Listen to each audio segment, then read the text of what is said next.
All right, young lady in the t-shirt right there. Vegan outreach. Vegan outreach. Woo! Thank you, Senator, very much for your strong environmental position. Anyway, okay. The United Nations actually has reiterated that factory farming is contributing more to greenhouse gas emissions than all of transportation. So I think as a global community, we really need to be the leader and moving more towards non-factory farm animal agriculture. It's very egregious. There's 10 billion land animals that we are funneling our precious water and grain through, and 70% of all of our grains could help maybe feed the world hungry.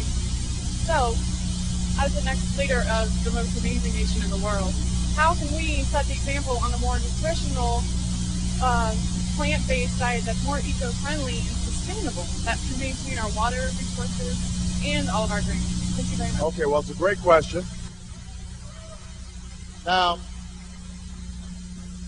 I have to say, in the interest of full disclosure, that I do like a steak once in a while. I'm just being honest. I like barbecue. I'm not gonna lie. But the young lady makes a very important point, and that is this. Right now, our food system worldwide is under enormous pressure.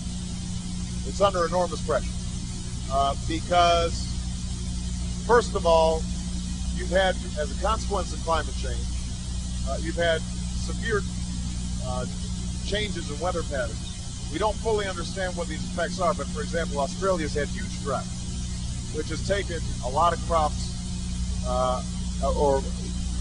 grain production has been much lower.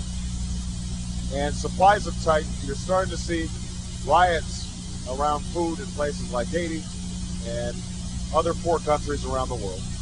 And what is also true is that as countries like China and India become wealthier, then they start changing their food habits. They start eating more meat, more animal. And what happens then is, because it takes more grain to produce a pound of beef than if they were just eating the grain, what ends up happening is that it puts huge pressure on food supplies. Now, Americans would actually benefit from a change in diet. I don't think that that's something that we should legislate.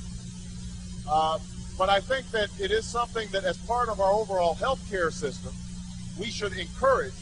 Because, for example, if we reduced obesity down to the rates that existed in 1980, we would save the Medicare system $1 trillion.